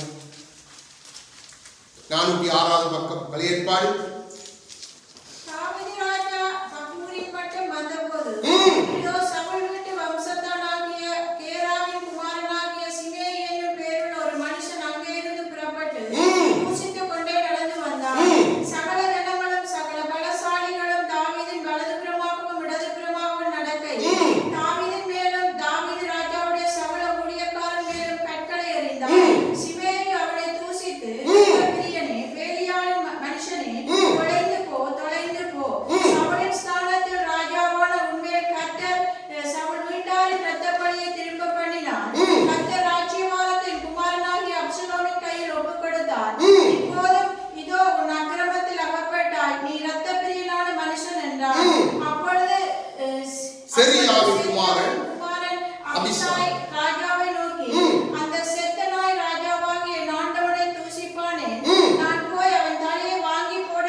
கொடுக்கப்பட்டா கேள்வி கேட்கிறதா நம்முடைய பொல்லாத கேள்வி கேட்கு. ஏன் எனக்கு, ஏன் ஆண்டவரை எனக்கு அனுமதித்து, ஏன் எனக்கு இப்படி காரியம் செய்து, ஏன் அப்படி செய்து நாம் பலதை கேட்போம். ஆனா தாவீது பாருங்க, ரெண்டு பக்கமும் அவனுக்கு பலசாலியான மனுஷன். ஒரு பக்கத்துல குமாரன் தவறி வந்து ராஜ்யத்துக்கு, தாவீது நல்ல தகப்பனாய் ராஜ்யத்து குமாரனுக்காய் விட்டு கொடுத்து கொண்டு வருகிறான். தாவீது நினைத்திருந்தால் குமாரனை அரெஸ்ட் பண்ணி அழகாய் மீண்டும் ராஜரிகம் பண்ணியிருக்கிறான். ஆனா அவனுக்கு கொண்டு தெரியும், இப்போ நிந்த வந்துட்டது, கர்த்தர் அனுமதித்தார். அவன் அறிக்கையை பாருங்க, இந்த பாடு கர்த்தரால் எனக்கு அனுமதிக்கப்பட்டால் நீ ஏன் அவசரப்பட. நமக்கு பாடல் நிந்தல் வரும்பொழுது நம்மோட கூட சேர்ந்து நமக்கு கொடுப்பாங்க. இப்படி நடக்கலாம், இப்படி செய்யக்கூடாது, இப்படி செய்யுங்க, அப்படி செய்யுங்க, இதை செய்யுங்க, அதை செய்யுங்க, நமக்கு ஊத்தி கொடுப்பாங்க. நான் அந்த இடத்துல நம்ம தனிமைப்படுத்தணும். நம்ம இருந்து கர்த்தரிடத்துல கேட்கணும். தாவீதுக்கு முன்னாடி அந்த ஞானம் நினைத்திருந்த அபிசாய், அங்கே யோவாப் போகிறான், அபிசாய் போகிறான், இன்னும் அநேகர் போறாங்க, எல்லாம் பலசாலிகள், 37 பராக்கிரமசாலிகளோடு போய் கொண்டிருக்கிற தாவீதுக்கு சின்ன காரியம், சீமையை வெட்டுறது சின்ன காரியம். அவன் தனித்து நின்று தூசிக்கிறான். சாத்தான் அப்படித்தான் நம்மை தூசிப்பான். நம்ம இப்படிப்பட்ட காரியங்கள் நமக்கு எதிராக வரும்பொழுது அவன் நம்மை தூசிப்பான். நம்மை தூசிக்க பண்ண கிறிஸ்துவத்தில் நம்ம இடவ பண்ண பல காரியங்களை செய்வதா அவன் நம்மளோட வாழ்க்கையில தீமையை கொண்டுறான். நம்ம அந்த இடத்துல வாயத்தை வந்து அந்த இடத்துல கிரியை நடப்பிச்சுன்னா நமக்கு ஒரு தீமையை ஆயத்தப்படுத்தி வச்சுட்டான். அது உடனே ஒரு ஆட்டில் பின்னுக்கு வரும். நன்றாய் விளங்கிக் கொள்ளுங்க. தேவ பிள்ளைகளை நம்ம புரிந்து கொள்வது, அதால நமக்கு நன்மை வர வேண்டிய இடத்துல தீமையை நாம் பெற்றுக்கொள்வோம். ஒரு நாளும் நாம் எந்த காரியத்திலும் கிறிஸ்துக்குள்ள இருந்தா நம்ம நிதானிக்கணும், ஆராயணும். இது ஏன் எனக்கு சம்பவிக்குது ஆண்டவரே, நான் இதை தயவாய் ஏற்றுக்கொள்கிறேன், நான் இதை தயவாய் ஏற்றுக்கொள்கிறேன். எதற்கென்று காரியங்கள் நான் ஆராய்ந்து பார்க்க போறதே இல்லை. ஆனா எனக்கு ஒன்று தெரியும், என்ன தூக்கி சுமக்க நீங்க இருக்கிறீங்க. மழை போல எனக்கு நோக்கி துன்பம் வந்தாலும் அதை பனி போல மாற்றுகிற கர்த்தர் உங்க வார்த்தை அப்படி சொல்லுது, நீங்க இருக்கிறீங்க. அதால நான் பாடி நாம் துதித்தது போல சோர்ந்து போக மாட்டேன், கலங்கி நீக்க மாட்டேன் ஆண்டவரே. ஏண்டா எனக்கு தெரியும் என்னை தாங்குற ஒரு உண்டு. பாருங்க, தாவீது எதுவுமே செய்ய ராஜா ராஜா அவன் அங்க கடந்து போகும்போது அவன் தான் ராஜா. என்ன பின்னுக்கு வந்து திருப்பி ராஜ்யம் பண்ணுங்க. ஆண்டவர் அவனுக்கு நியமித்ததை எடுக்கவே இல்லை. தாவீது தயவாய் விட்டு கொடுக்கிறான், தயவாய் விட்டு கொடுக்கிறான். அதை அப்சலோம் புரிந்து கொள்ள தாவீது விட்டு கொடுக்கிறான். நன்றாக விளங்கிக் கொள்ளுங்க. அதை நிமித்தம் சீமை வந்து தூஷித்து தூஷித்து தூஷித்து தூஷித்து சொல்லாத வார்த்தைகள் நம்மை பார்த்து இப்படி சொன்னா, அடே எனக்கு அந்த இது அப்படி இருக்குது, உனக்கு உனக்கு இங்க இது இருக்குது, இப்படிதான் வந்து விடுவான். இல்லாததெல்லாம் பிணைந்து பிணைந்து பிணைந்து விடுவான். அதான் சாத்தாண்டவே. அப்ப இங்க வந்து சொல்ற பேலியாளி மனுஷன் என்றான், ரத்த பிரியன் என்றான். இந்த பாத்தியா உன்னிட்ட ராஜ்யத்தை தேவன் எடுத்துட்டாரு, என்ன நீ சவுலை கொண்டி சவுல் எனக்கு செத்தாரு, தேவன் எடுக்கிற பதில் உண்டு. பாருங்க, சாத்தான் அப்படி மறைச்சி மற்ற மாதிரி கொண்டு பிளேட்டை போட்டுட்டு போயிட்டே இருப்பான். ஆனா தாவீதுக்காக நாம் கர்த்தரை ஸ்தோத்தரிக்கணும். ஏன்னா தாவீதின் குமாரன் சொல்ல வெட்கப்பட வேண்டும். இப்படிப்பட்ட குவாலிட்டிஸ் எவ்வளவு பாருங்க, யோசிச்சு பாருங்க. செருப்பும் இல்லாம முகத்தை மூடிக்கொண்டு அழுது கொண்டு இப்படியே நடந்து போறான்னு வேதத்தில் எழுதப்பட்டிருக்கு. எப்படி இருந்தவன், பல யுத்த களங்களை கண்டவன். தாவீதுக்கு தோல்வியே இல்லை. பெலிஸ்தியர்ல 100 நுனித்தோலை கேட்டா 200 கொடுத்து கொடுக்கண்டா, ஒரு மனுஷனை பிடிச்சி அவனை நுனித்தோலை வெட்டண்டா எவ்வளவு பலம் வேணும் யோசிச்சு பாருங்க. கோலியாத் அடித்த பட்டயத்தை, அந்த பட்டய வித்தினு சொல்லி வேதம் சொன்ன அந்த பட்டயத்தை சாதாரணமாக தூக்கி கொண்டு போறான். அப்படிப்பட்ட தாவீது கிறிஸ்துவுக்குள்ள அவன் தேவனை அறிந்தபடி அந்த ஆவியானுடைய அந்த கிருபை அவன் மேல் ஆவியான தங்கி இருந்தபடினான்.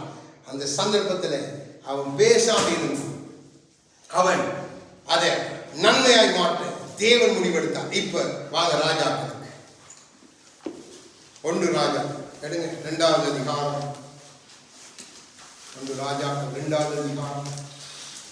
நம் ஆண்டவர் நல்லவர். 2வது அதிகாரம்.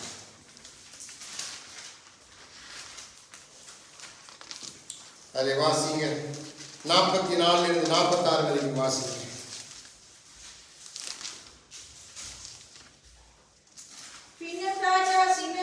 பார்த்து, நீ என் தகப்பனாகிய தாவீதுக்கு செய்ததும் உன் மனதுக்கு தெரிந்திருக்கிறதுமான எல்லா பொல்லாப்பையும் அறிந்திருக்கிறாய். ஆகையால் கர்த்தர் உன் பொல்லாப்பை உன் தலையின் மேல் திரும்ப பண்ணுவார். ராஜாவாகிய சாலொமோனோ ஆசீர்வதிக்கப்பட்டவனாய் இருப்பார். தாவீதின் சிங்காசனம் என்றைக்கும் கர்த்தருக்கு முன்பாக உறுதியாய் இருக்கும் என்று சொல்லி ராஜா யோய்தாவின் குமாரனாகிய பெனாயாவுக்கு கட்டளை கொடுத்தார். அவன் வெளியே போய் அவன் மேல் விழுந்து அவனை கொன்று போட்டான். பாருங்க, தேவன் அவன் செய்த தீமை தாவீதுக்கு நன்மை உண்டாகும்படியாய் அவன் தலையிலே திருப்பி தேவனே பதில் செய்கிறார். தேவனே பதில் செய்கிறார் என்றால் தாவீது தேவ நீதிக்குள் உட்பட்டது. ஆகவேதான் குமாரன் சொல்லுகிறான் சாலமோன், என் பிதாவின் சிங்காசனம் ஆசீர்வதிக்கப்பட்ட. அதைத்தான் கர்த்தராகிய இயேசு கிறிஸ்து இந்த பூமியை நிரூபிக்க வந்தார். என் பிதாவின் சிங்காசனம் ஆசீர்வதிக்கப்பட்டது. அப்போ நம் தேவன் நம்மை கொண்டு அதை நிரூபிக்க விரும்புவார். அதற்கு தான் தேவன் சொல்ற சில நேரத்தில் தீமை செய்யாதீங்க, நன்மை செய்யுங்க. பாடு வந்தா என்னிடத்தில் இடரையாதீங்க, காத்திருங்க. தாவீதுக்கு வந்த விட நமக்கு என்ன பெரிய பாடு வரப்போ? நம்மகிட்ட என்ன இருக்கு? உரி விட்டா ஏதாவது ஒன்றுதான், வெட்டு துணி இருக்கு. அவன் பெரிய அந்த ஆலயத்துக்கு வேண்டிய அத்தனை சௌதரித்து லட்சக்கணக்கில் கொடுத்த தாவீது எல்லாம் போன இடத்துல அவன் கொண்டு வந்து சேர்த்ததெல்லாம் ஆண்டவருக்கு ஆண்டவருக்கு ஆண்டவருக்கு. நம்ம ஆண்டவர்கிட்ட இருந்து சுரண்டி கொண்டு போற ஜனம். ஆனா அவன் அப்படி அல்ல. என்ன இன்னைக்கு விசுவாசிகளை பிழை சொல்ல முடியாது.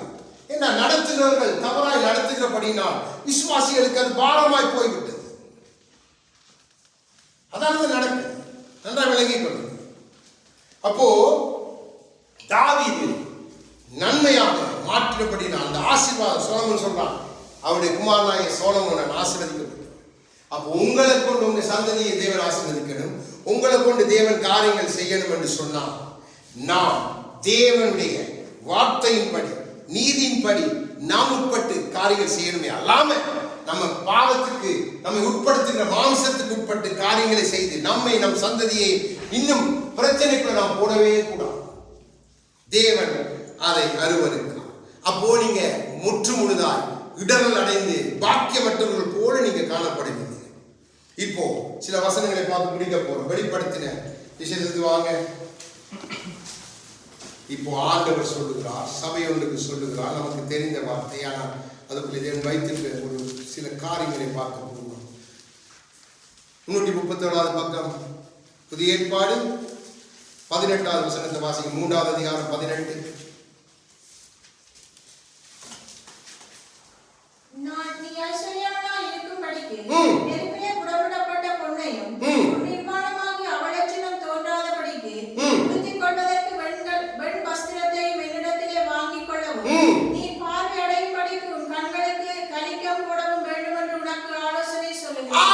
தேவன் சொல்லுகிறார், என்ன இவங்களை இடர் அடைந்து போயிருந்தாங்க, தங்களை பெரிசா காட்டி கொண்டிருந்தாங்க. ஆண்டோட பார்வையில் அவங்க ஒன்றுமே இல்லை.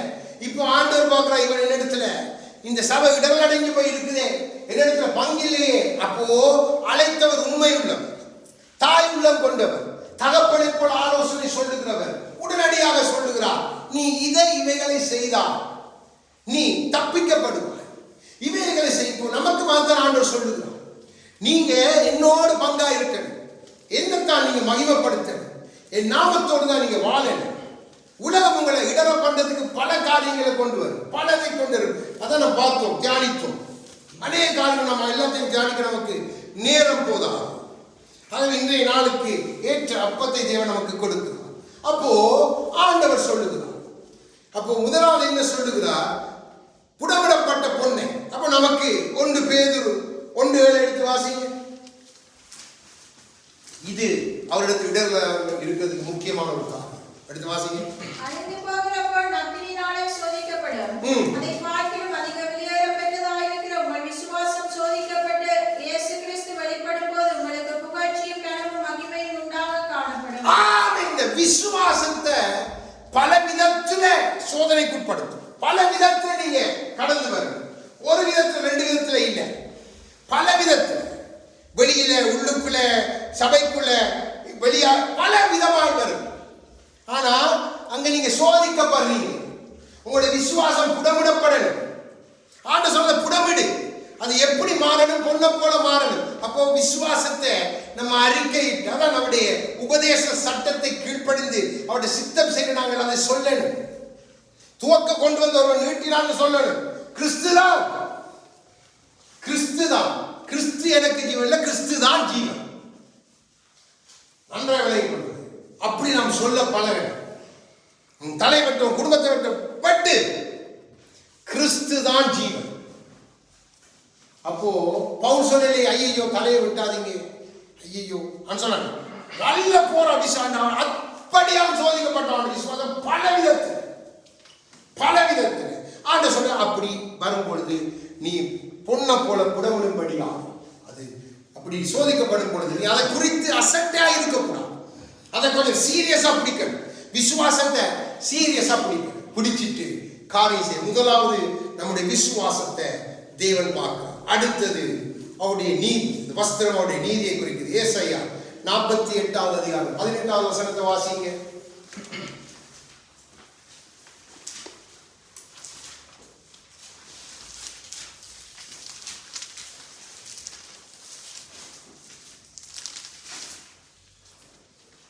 இஸ்ரவேலின் பரிசுத்தராயிருக்கிற உன் மீட்பரான கர்த்தர் சொல்லுகிறதாவது, பிரயோஜனமாய் இருக்கிறதை உனக்கு போதித்து நீ நடக்க வேண்டிய வழியிலே உன்னை நடத்துகிற உன் தேவனாகிய கர்த்தர் நானே. என் கட்டளைகளை கவனித்தாயான நலமாயிருக்கும். அப்பொழுது ஒரு சமாதானம் நதியைப் போலும் உன் நீதி சமுத்திரத்தின் அலைகளைப் போலும் இருக்கும். இதைத்தான் ஆண்டவர் சொல்றார். என்னுடைய கற்பனைகளூடாக வருகிற நீதி அது சமுத்திரத்தை போல இடத்துல வரணும். அது உனக்கு நதியின் சமாதானத்தை கொண்டு வரும். இந்த சமுத்திரம் ஒரே மாதிரி இருக்காது. நீங்க வெளியே நீங்க ஃபர்ஸ்ட்ல இந்த சமுத்திரம் நீங்க பார்க்கிற கடல் வந்து நீங்க ஆழத்துக்குள்ள போய் பார்க்கிற கடலுக்கு முன்னுக்கு பார்க்கறது வித்தியாசம். அது கோஸ்டல் ஏரியா. ஆனா இங்க சமுத்திரத்துக்குள்ள போயிட்டீங்கன்னா அலைகள் ஆர்ப்பரிப்பாயிருக்கும். பயங்கரமான மீட்டர் கணக்கில் அலைகள் எழும்பி வரும். அது கப்பல்களை எல்லாம் அப்படி சுழட்டி அடிக்கும். ஒரு நாள் 2 நாள் பயங்கரமாய் இருக்கும். சத்தம் எல்லாம் பயங்கரமாய் வரும். அந்த காற்று சத்தங்கள் எல்லாம் பயங்கரமாய் வரும். அந்த இடத்துல அப்படிப்பட்ட சூழ்நிலையில என் வார்த்தையை வைத்து என் நீதி இடத்தில் வெளிப்படணும் என்று அந்த சொல்ற. அப்போ நதியை போல அது மாறிடும். அந்த இடத்துல சமாதானம் வந்துடும். அப்போ என் கற்பனைகளை பார்த்து அதைத்தான் சொல்லுகிறான். என் கற்பனைகளை என் வஸ்திரத்தை கொடுத்திருக்கிறேன். நான் பார்த்தோம் 19 வெளியில நீதிமான்களுக்கு கொடுக்கப்பட்ட வஸ்திரம் அவருடைய நீதி, அதனுடைய வார்த்தையோட கொடுக்கிறது. அதைத்தான் அவர் தரித்து வந்தார். அதான் அவருடைய பாகை. அதைத்தான் நமக்கு ரட்சிப்பாய் கொடுத்திருக்கிறார். பலதை தியானிக்கலாம். நிறைய தியானிக்கப்படினால் அதிகமாய் வார்த்தைகளை நாம் தியானிக்க வேண்டிய அவசியம் இல்லை. நமக்கு தெரியும். அப்போ அடுத்தது அவருடைய நீதி. பின்பாய் சொல்லுகிறார் கலிங்கம். கலிங்கம் அவருடைய வார்த்தை. அவருடைய வார்த்தை எப்படிப்பட்டது? 119வது சங்கீதம் நமக்கு தெரிந்த வசனம் தான். 105 எடுத்து வாசிங்க. 119வது சங்கீதம் 105வது வசனம். உம்முடைய வசனம் என் கால்களுக்கு தீபமும் என் பாதைக்கு வெளிச்சமுமாய் இருக்கிறது. ஆமென். அதுதான் உங்களுக்கு கொடுக்கப்பட்ட கலிங்கம். அது உனக்கு வெளிச்சம் என்ன? குருடனை போல இருக்கு. அப்போ ஆண்டவர் வார்த்தையை சொல்லிக்கொள், வார்த்தையை போட்டுக்கொள். இப்ப அதான் கொடுக்கப்பட்ட கண்ணாடி. இப்ப பாரு வெளிச்சம். அது உனக்கு தீபம். அதுதான் அப்படி இரு என்று சொல்லி ஆண்டவர் சொல்லுகிறார். நீங்க அப்படி இல்லாதபடினால்தான் இந்த சபை இடறி போன சபை. தேவ பார்வையில அழைக்கப்பட்டு கிறிஸ்துடைய நாங்கள் கிறிஸ்துக்குரிய வேண்டி தங்களை குறித்து மேன்மை பாராட்டி நாங்கள் ஐஸ்வர்ய சம்பளம் அப்படி ஆண்டவர் சொல்ல. நீ நிர்பாக்கியம், நீ பரிதவிக்கப்பட்டவன், நீ தருத்துரனும், நீ குருடனும். யோசிச்சு பாருங்க. அப்போ இந்த சபை இடறி போய் நிற்குது. கிறிஸ்துவத்துல எந்த பங்கும் இல்லை. என்ன இவங்க சொல்ற காரியம் பாருங்க. அப்ப இந்த சபைக்குள்ள பண கஷ்டம் வந்தா ஓடிடுவாங்க. குடும்பத்துல பண கஷ்டம் வந்தா ஓடிடுவாங்க. கொஞ்சம் எது காரியங்கள் இடங்கள் ஓடிடுவாங்க. ஓடிட்டு நம்மளோட கதையை சொல்றது, சொந்த கதை சோ கதை நம்ம சொல்லி போனதுக்கு காரணம் அவங்க நிக்க முடியாது. வசனத்துக்கு முன்பாக நிக்க முடியாது. அதுதான் தீபம். தீபம் உங்களை ஆராயும், உள்ளுக்குள்ளே இருந்து ஆராயும். நம்ம மற்றவனுக்கு நம்ம காரியங்களை காண்பிக்கலாம். நமக்குள்ள ஒரு தீபம் இருக்கு. அது நம்ம ஆராய்ந்து கொண்டே இருக்குது. நீதிமொழிகள் சொல்லுது. அந்த தீபம் காரியம் அணையக்கூடாது. அப்போ கிறிஸ்துவத்தை இடம் அடைஞ்சா உனக்கு அணைந்து போகும். பொறுத்த நேரத்தில் உன் ஆத்மா எடுக்கப்படும் பொழுது காரியம் மிகவும் கவனம் பிள்ளைகளே. நேசிக்கிறார். இயேசு கிறிஸ்து நம்மை நேசிக்கிறார். நம்மை சுமக்கவும் நம்மை தேற்றவும் அரவணைக்கவும் எப்பொழுதும் ஆயத்தமாயிருக்கிற ஒரு நல்ல ஆண்டவரை நம்முடைய இரட்சணியமாய் நாம் கொண்டிருக்கிறோம். நம்மை கைவிடுகிறவர் அல்ல, நம்மை தொலைந்து கொண்டு சொல்லுகிறவரும் அல்ல. நம்மை மீண்டும் மீண்டும் தனக்கேற்ற பிள்ளைகளாய் மாற்ற அவர் போராடுகிறார். அதுதான் அவருக்கு வேண்டும். உங்க ஆத்துமா பாதுகாக்கப்பட்ட, உங்க சரீரம் பாதுகாக்கப்பட்டது, உங்க ஆவி பாதுகாக்கப்பட்டிடும். அப்போ உங்களோட வெளிப்பிரகாரம் எல்லாமே அவருக்கு பிரியமாயிருக்கும். நீங்க உடுப்பால உங்களை அலங்கரித்து காண்பிக்கிறது உங்களை காணும் பொழுதே praise Lord sister, praise Lord brother என்று சொல்லுவாங்க. இன்றைக்கு இங்க மினுக்கு, இங்க மினுக்கு, இங்க இது, அங்க இது போடுற சப்பாத்துகள் விலைண்டா லட்சக்கணக்கு. இதெல்லாம் தேவையே இல்லை. இதெல்லாம் கிறிஸ்துவின் ஊழியமும் அல்ல, கிறிஸ்து இதை அங்கீகரிக்க போறதும் அல்ல. இதெல்லாம் மாயமானவன் செய்து வைக்கிற மாய். இதுக்குள்ள அகப்பட்டிருக்கிற அநேகம், இது கண்ணி தெரியாம அகப்பட்டிருக்கிறார்கள். சிலர் தெரிஞ்சே அகப்பட்டிருக்கிறார். நம்ம ஆண்டவருக்குள்ள இருக்கிறோம். நம்ம தவறாக அநீதியாய் பணத்தை கொடுத்து ஒரு காரியத்தை செய்யலாமா? செய்து கொண்டவங்க எல்லாரும். ஆனா பின்னுக்கு கர்த்தர் கேட்பா, அப்போ உனக்கு தெரியும். ஆனா சபைக்குள்ள இருக்கிற நீதிமான் மாதிரி கேள்விகள். ஆனா வழி நடத்துறவனுக்கு தெரியாதா? உன்னை குறித்து தெரியாதா? ஆனா கேட்க மாட்டான். ஏண்டா? அவனுக்கு தெரியும். தேவன் கேட்டான். கவனமாயிருங்க பிள்ளைங்க, கவனமாயிருங்க. இங்க எல்லாரும் கர்த்தருடைய பிள்ளைகள். அதை நீங்க ஒரு நாளும் மறக்கக்கூடாது. நம்ம நீதியா நடக்கணும். அநீதியா கள்ளத்தனமாய் பணத்தை கொடுத்து நமக்கு சரிவராத ஒரு காரியத்தை வேண்டவே கூடாது. வேண்டிட்டு வந்து நம்ம நீதிமான்மார் நின்று கேள்வி கேட்க கூடாது. கர்த்தர் கேட்பார், பதில் செய்யும். ஒரு நாளும் மறக்காது. இதெல்லாம் கேட்கும் பொழுது துக்கம், சந்தோஷம் இல்லை, துக்கம், சரியான துக்கம். இடர்கள் அடைஞ்சு போயிருக்கிறோம். இவன் அடைஞ்ச காலம் இன்னும் 10 பேரை கொண்டு போய் அந்த காரியத்துக்கு உட்படுத்தி அதால் அவங்க இடர்கள் பண்ணி தேவையா? இது நமக்கு தேவையா? நம்ம எதற்கு அழைக்கப்பட்டோம்? நம்ம எதை செய்து கொண்டிருக்கோம்? ஆகவேதான் பவுல் சொல்லுகிறார், பிலிப்பியர் 2வது அதிகாரம் விடுங்க, பார்த்து முடிக்க போகும். இன்னொரு வசனம் மிக கவனமாக இருக்க. நம்மை பார்க்கிறவர் ஒருவர் உண்டு. அவருக்கு முன்பாக ஏதும் நாம் தப்பி போவதே இல்லை. மிக கவனம். பிலிப்பியர் 2வது அதிகாரம் முதலாவது அதிகாரத்தை வாசிட்டு போற 2வது 1:28-30 வாசிங்க. 1ஆம் அதிகாரம் பிலிப்பியர் 28 30 வரைக்கும்.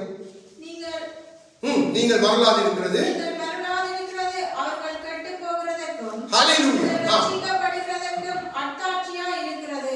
இதுவும் தேவனுடைய செயலே. எதற்காக தேவன் நமக்கு சம்பவிக்கிறார்? நம்முடைய ரட்சிப்பை உறுதிப்படுத்தி காண்பிக்க, அவர்கள் எப்படி கெட்டு போனார்கள் என்று அவர்களுக்கு உறுதிப்படுத்த தேவனே செய்கிறார் என்று பவுல் சொல்லுகிறார். தேவனே செய்கிறார். இதை நீங்க ஒரு நாள் மறக்கலாம். தாவீது சொல்லுகிறான், தேவனே எனக்கு நேரடி பண்ணினா அந்த ஸ்தானத்துல நில்லு, அதை விட்டு அசைய வேண்டாம். அதுதான் முக்கியம். இந்த தேவன் இதை நேரடி பண்ணி என்னுடைய ரட்சிப்பை எனக்கு உறுதிப்படுத்துகிறார். என் நிமித்தம் செய்ய போற காரியத்துக்கு அது பெரிய பங்காய் மாறப்போகிறது. தொடர்ந்து வாசிங்க. ஏனெனில் கிறிஸ்துவினிடத்தில் விசுவாசிக்கிறதற்கு மாத்திரமல்ல, அவர் நிமித்தமாக பாடுபடுகிறதற்கு உங்களுக்கு அருளப்பட்டிருக்கிறது. ஆமென். வாசிங்க. நீங்கள் என்னிடத்திலே கண்டது உண்டென்று இப்பொழுது கேள்விப்படுகிறதுமான போராட்டமே உங்களுக்கும் உண்டு. ஆமென். பவுல் சொன்னார், எனக்கு கூறிய அதே போராட்டம், நான் விசுவாசத்துக்காக போராடின போராட்டம் தான் உங்களுக்கு. அதைத்தான் தீமோத்தேயுக்கு அதுதான் நமக்கு கொடுத்திருக்கிற ஆண்டவர். போராட்டம் வரும், ஆனால் உங்களுக்கு தோல்வி அல்ல. போராட்டம் வரும், அது உங்களுக்கு முடிவு அல்ல.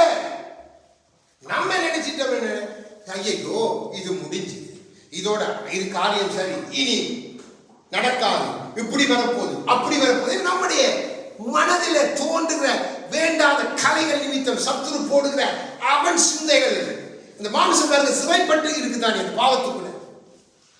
நமக்கு ஒரு நாள் மேன்மை தேவையில்லை, நம்மை அழைத்தவரை மேன்மைப்படுத்த. அதுதான் எனக்கும் உங்களுக்கும் இருக்கிற விசேஷித்த ஒரு உன்னதமான ஸ்தானம். நன்றாக விலகிக் கொள்ளுங்க. நான் ஊழியக்காரனுக்காக உங்களை மேன்மையான நாடல். நீங்க எல்லாரும் என்னை காட்டில், நாங்க எல்லாரும் ஒன்றே கிறிஸ்துவுக்குள்ள. நீங்க அதை மறக்கவே கூடாது.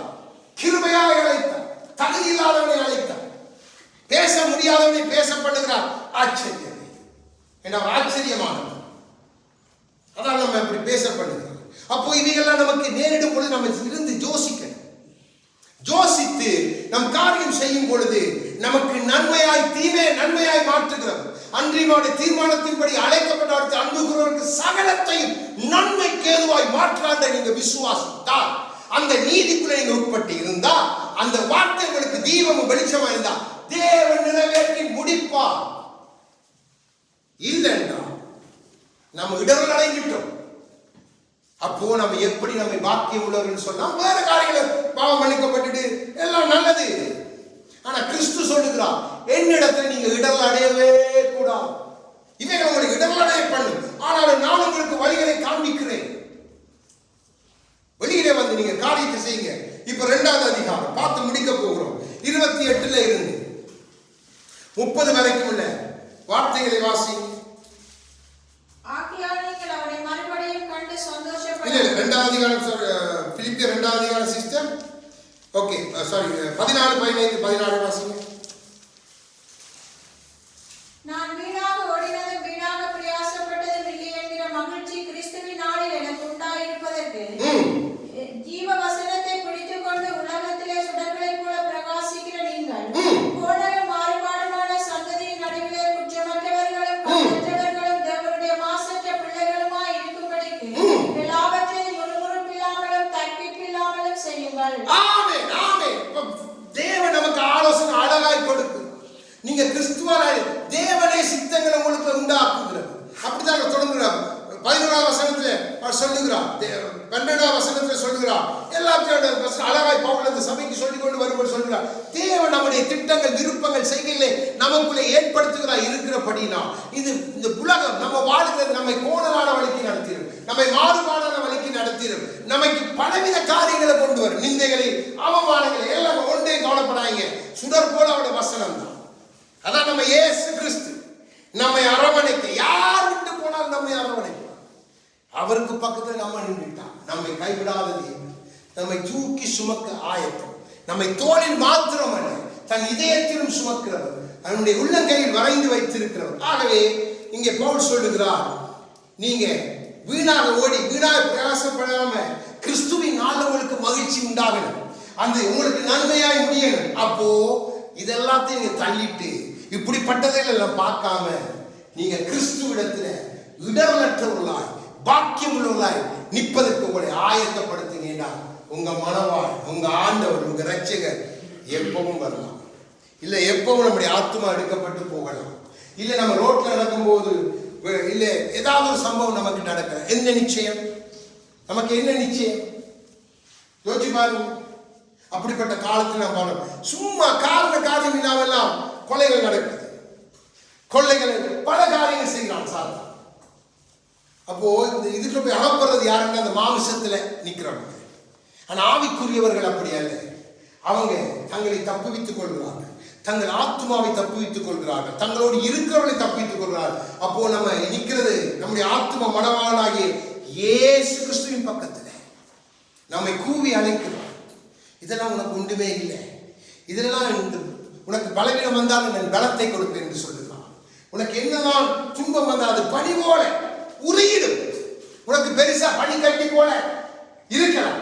இந்த அலாஸ்கா பக்கத்துல இருக்கிற, இந்த கிரீன்லாந்து பக்கத்துல இருக்கிற பெரிய பனிக்கட்டிகள் எத்தனையோ வருஷம் உருவாக பனிக்கட்டிகளை போல உடைக்கிறார்கள். அதையும் இப்ப உருவ பண்ணுகிற கர்த்தர் நான். தேவன் உருவ பண்ணுவார் என்று அவருடைய பிரசன்னம் மலைகளை மெழுகை போல உருவ பண்ணு. அவர் தான் நம்முடைய ஆண்டவரும் இரட்சகருமாகிய இயேசு கிறிஸ்து. அவருடைய ஆவியானவர் நம் பிதா நமக்கு திருவுளம் பட்டுகிறார். தம்முடைய வார்த்தையாய குமாரனூடாக, தம்முடைய ஆவியானவருடாக நாம் சபை நடுவிலே தேவன் பேசுகிறார். அப்போ நாம் ஒன்றை நிதானித்துக் கொள்ள வேண்டும். எந்த சூழ்நிலையிலும் நான் கிறிஸ்துவுக்கு இடரலற்றவனாய் இருக்கணும். எந்த சூழ்நிலையில் நான் அவருக்கு இடரலற்றவனாய் இருக்கணும். அப்போ அந்த ஆனந்த பாக்கியம் நிச்சயமாய் யாரும் தடை செய்ய முடியாது. நம்மை அரவணைத்து அழகாய் தாயை போல, தகப்பனை போல தூக்கி கொண்டு போறதுக்கு நம்முடைய ஆண்டவர் ஆயத்தமாக இருக்கிறார். ஆகவே அவருடைய சமூகத்தை உற்சாகமாக இருந்து அவரை பாடி மகிமைப்படுத்த போகும்.